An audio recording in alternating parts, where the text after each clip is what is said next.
Hello ladies and gentlemen, how you doing? Hope you're well. This is a new video from Mr. Michael's channel for extraordinary young people just like you. This time we're doing reading comprehension for the O-level English language paper number 2. We're doing a past paper which is called Leaving Home. This is part 1, the first part of 3 videos on this past paper. Now here are your learning objectives. We have a lot to do today during this session. The first thing that we're going to do, as always, is we will review some vocabulary, and then we will make some predictions about the text using the title and the first paragraph. After that, we're going to identify some key words in the text, and then we're going to do something called gist questions, making sure we understand the main idea of the text. After that, we will do a plot summary to make sure that you can comprehend the different parts of the story. And then finally, we will work on some past paper vocabulary questions. So as I said, it's going to be a busy video. Now, I think I introduced you to this vocabulary journal in the last video. These are some keywords which are going to feature in the text that we are studying today. Therefore, it would be a good idea for you to go away and to learn the meaning of these words. You can look them up online, you can find a definition, you can find synonyms, and they will help you to understand the text that we're going to work on today. So if you haven't done that yet, I suggest you do it now. And if you have done that, you can begin with your starter activity. Now, these are 3 words which were taken from the vocabulary journal that I just showed you. The first word is orderly, the second one is rickety, and the third word is scarper. Therefore, write those in your books, please, and write a synonym next to each one. Please try to do that from your minds rather than looking them up in the book. Off you go. Do that now, please. Did you do that? The meaning of the word orderly is something that is neat or neatly organized or methodically planned. Okay, something that has order to it. The second word is rickety, and something is rickety if it's old and unsafe, likely to collapse, likely to fall apart. And the third word is scarper. A synonym for the word scarper is to run away as quickly as possible. Before we even look at the text, I want you to make some predictions as regards what you think it will be about. The title is Leaving Home. Leaving Home.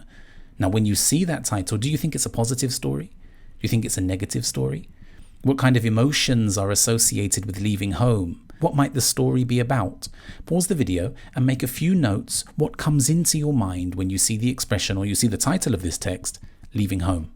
Do that now, please. Okay, and once you've done that, let's continue making predictions. In front of you is the first paragraph of the Leaving Home text. And I would like you to do 3 things with that text. First of all, I would like you to read it. Surprise, surprise. And then after that, I want you to make a prediction. You've read the first paragraph. What do you think will happen in the rest of the story? And the final thing that I would like you to do, look at the question at the bottom of the screen.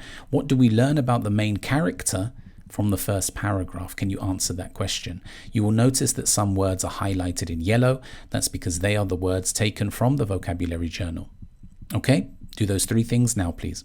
So what do we learn about the main character from the first paragraph? Well, first of all, she likes to run away. She likes to scarper. She likes to dash off whenever she has the opportunity to do so. There's a certain independent streak about her, isn't there? And then the main character gives us an example of an occasion on which she managed to get away from her family and was isolated and alone. It doesn't tell us what happens. I'm sure that it will do in the rest of the text. Now, this is the text that we will be studying today. As I mentioned before, it's called Leaving Home.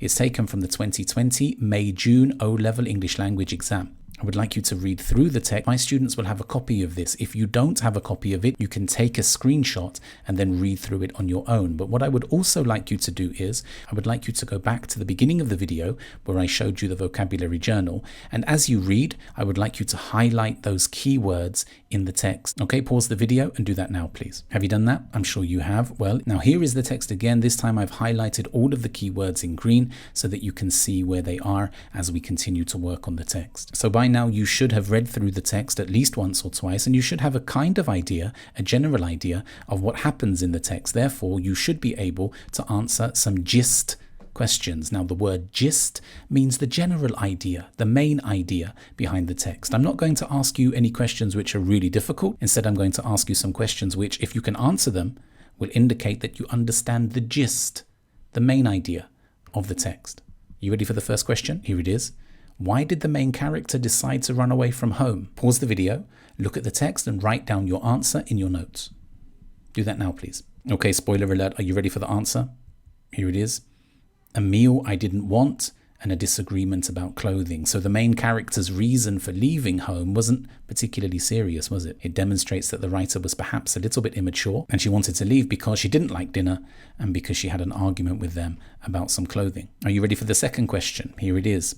How did the main character's mother react when she was reunited with the main character? Pause the video now, have a look at the text, and write your answer down. Have you done that? Shall we see the answer? She embraced the main character and asked her not to go, which was a little bit surprising, right? Because the main character expected her mother to be angry or to be frustrated or to be upset with her for running away, but instead her mother embraced her and asked her not to go. The expression embraced means to hug. And here's the final question. Are you ready for it? It says, how do we know that the main character had always had an urge to leave home? Now, in order to answer this question, you need to understand the word urge. And the word urge is in the vocabulary journal associated with this video. Pause the video, look at the text, and write down your answer, please. Have you done that? Okay, let's have a look. Because she had attempted to leave on many occasions before. We can see that the main character tried to run away in the first paragraph, that she left home after that small disagreement with her family before. There was a precedent. There were examples already of the main character trying to leave home. Now that you have shown me that you understand the main ideas of the text, it's time to do what's called a plot summary. What I want you to write is one sentence explaining the key events of each paragraph in the story. You are only allowed to write one sentence. It might be a compound sentence, it might be a more complex sentence, but it can only be capital letter to full stop. I've given you an example here for the first paragraph.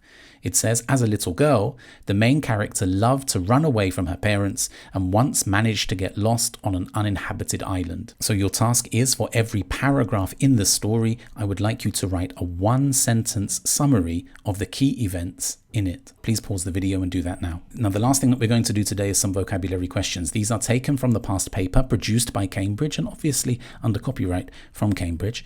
What you are going to do is you're going to answer the question. This is the structure of the vocabulary questions in O-Level English Language Exam Paper 2, Part 2. Okay, what they will do is they will take 1, 2, 3, 4, 5 keywords from the text and they will offer you 4 options. A, B, C, and D, and they will say for each of the words below, circle A, B, C, or D, which has the same meaning that the word has in the passage. That's very, very important to remember. The same meaning that the word has in the passage. Not just the same meaning as the word, but the same meaning that the word has in the passage. Therefore, it's extremely important for you when you come across question 9A, fashion, you turn to your text, you read the text, you find the word fashion, and then you check which of these 4 words, A, B, C, or D, has the same meaning as the word in the text. Do not do it off the top of your head. Do not do it without consulting the text. You must check the text first to ensure that you are choosing the correct word. Okay, so can you do that now? Off you go. Now, I hope you had a go at that. The answers will be given to you at the beginning of part 2 in this video series. And that's pretty much it. Here is your plenary to check your understanding of the session. The first question says, tell me something about the character of the main character. What did you learn about the main character from the text? The second question says, tell me something about the mother's character. What did you learn about the mum? And finally, tell me a synonym of the word scarper. Okay, cool. Thank you very much for your time. Thank you for your efforts. And I'll see you again soon. Take it easy. Goodbye.